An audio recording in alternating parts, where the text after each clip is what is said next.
everyone. Today we have Dr. Dinesh Abrol with us. He's a very eminent scientist and he has worked as chief scientist in NASTAD. So sir, hello sir, welcome to CDRI. Such a pleasure to have you here. So can you tell us something about your work? See, I was chief scientist till 2013 at the CSIR NISTADS, National Institute of Science, Technology and Development Studies. National Institute of Science, Technology and Development Studies has the mandate to work on technology policy and science policy. It studies science technology in a number of sectors, and I have been involved with studying the developments within pharmaceutical industry almost from 1980 onwards as well. In 1978, India announced its first drug policy around which the whole industry came up. It also was preceded by Indian Patent Act 1970, which began to be implemented from 72 onwards and so on. So, as soon as the story began, some of us got the opportunity and we were lucky to intervene in this particular sphere and reviewing the implementation and the challenges that we were coming across as far as this is concerned. This was also an era where the CSIR and the industry were collaborating very actively for the development of new processes.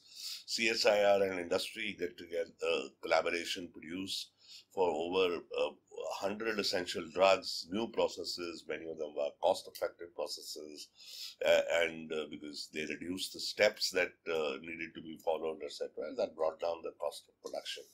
And India could manage to enter into an industry which was dominated by the big pharma at that time, Western corporation, who were not interested in India. Actually, Indian industry developing in this particular sector. They opposed Indian Patent Act 1970 changes. They opposed Indian Drug Policy 1978. But thanks to the cooperation of people like Dr. Nityanand, P.N. Haksar, and others, the collaboration did happen. And the results are before us. That today we have an industry which is today exporting to the regulated markets of US and Europe as well as the rest of the world as far as it's concerned. We in this sphere, if you look at the role of the policy that we followed, also another point which we need to keep in mind, that we developed from the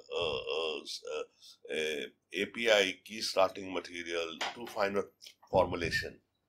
The capabilities within this country. We were declared as unit of 5 country because we had capabilities to take care of the whole chain as far as is concerned.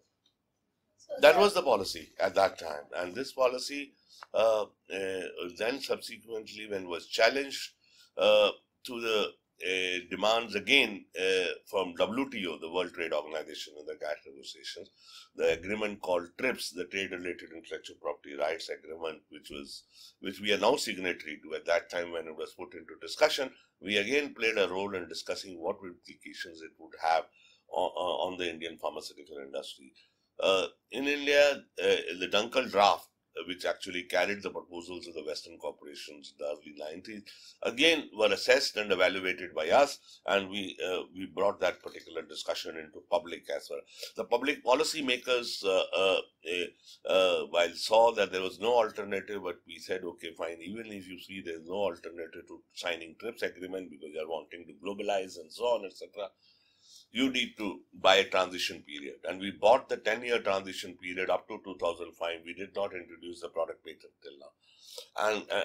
And the result is very clear, that the Indian pharmaceutical industry, number of therapy areas, is still very competitive. Whereas in Latin America, they lost to foreign firms far more. Of course, in our case, also in some number of therapies, particularly in urology, CVD, and other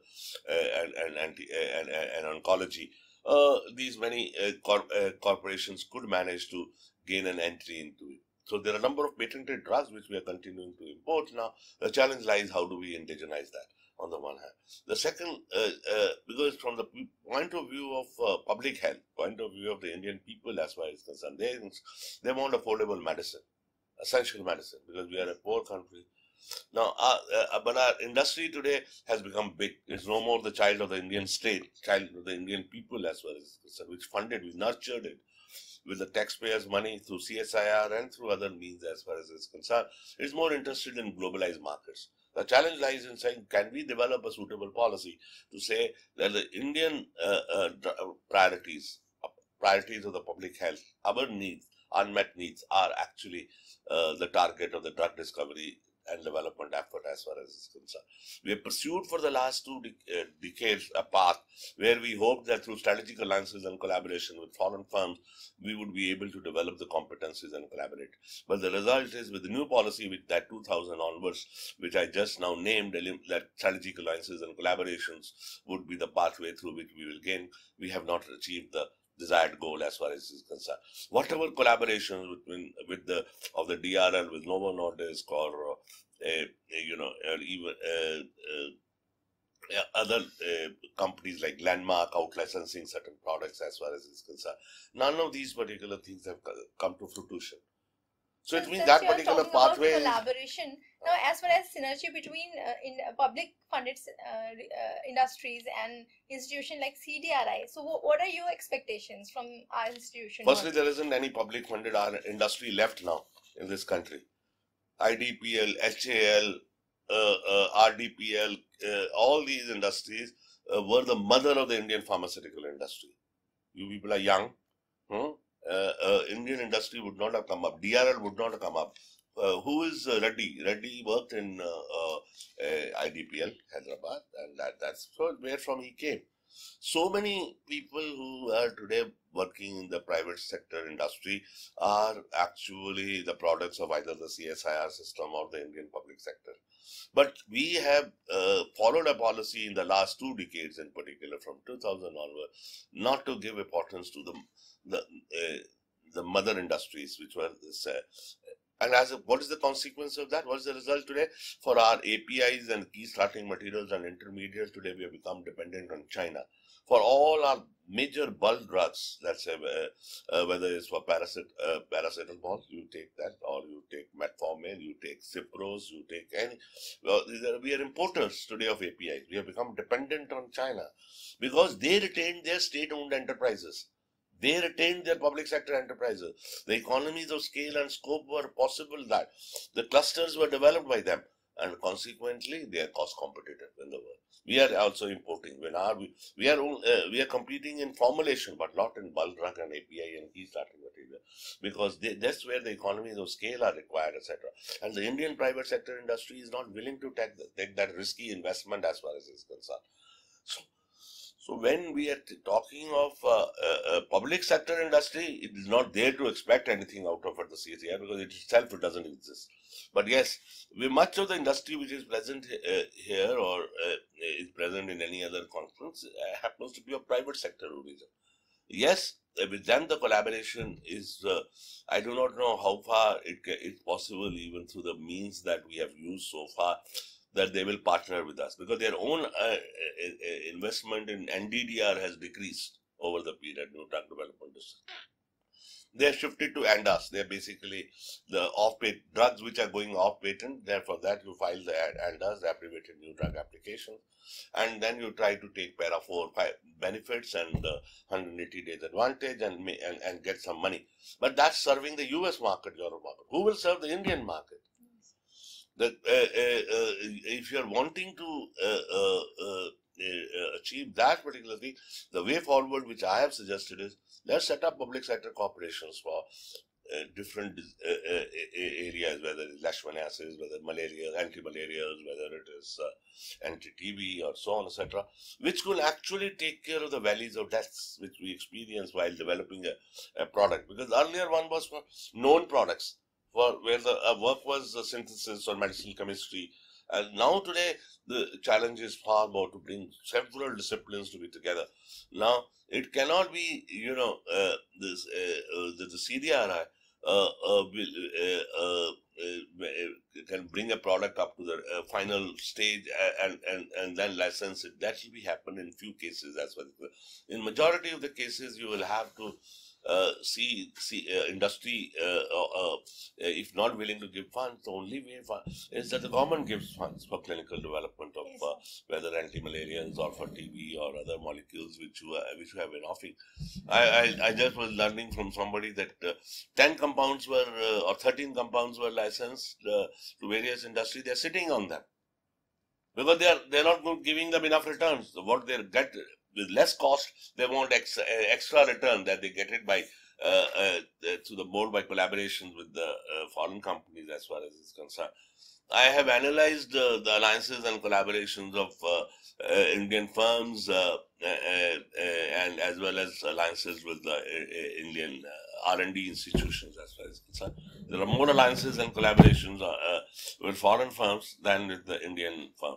But much of the even collaboration with the foreign firms is for R&D services and not for collaborative drug discovery as far as concerned. And very few firms have taken advantage of the government schemes or the CSIR.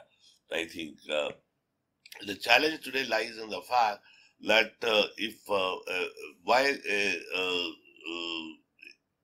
if the Indian firms are not willing to take advantage, but CDRI is playing a useful role, ISCT is playing a useful role, NCL is playing a useful, it must find support from the government in terms of a certain new kinds of public sector corporations which should be set up for the development of new products. Yes, definitely. So as you have so much experience, you have been involved more than 40 years in development of pharmaceutical industries.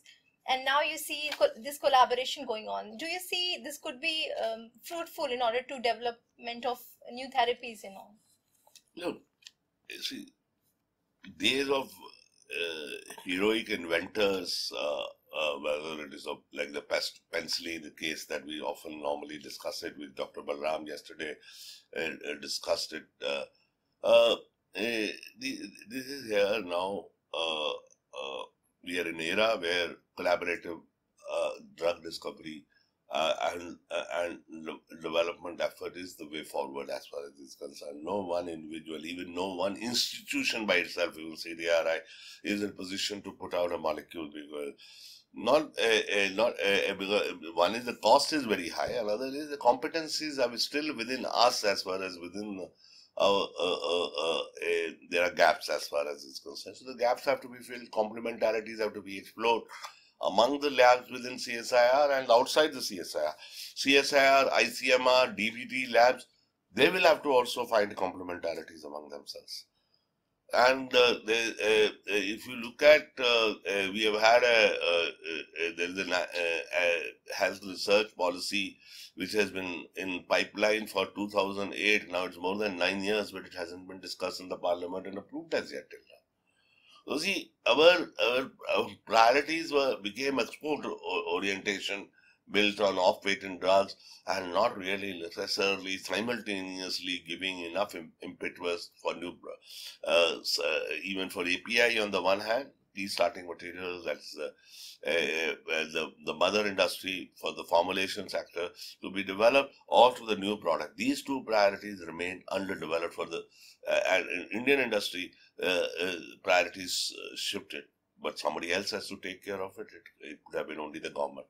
And if the government believed somehow that the industry would do it, it has not happened. So now it should learn a lesson, saying, but the Indian priorities, Indian unmet needs are important. Yes. And they have to be met, they have to be supported. And you have a wonderful infrastructure in CDRI, IICT and other, and NCL and so on, etc. Make full use of it. If you don't make full use of it, you young people have no bright future. So as incident points of view, I would like to ask you that what is the difference of temperament in research work that you find between these pharmaceutical industries and that research work we carry out over here? See, industry does not do really that much.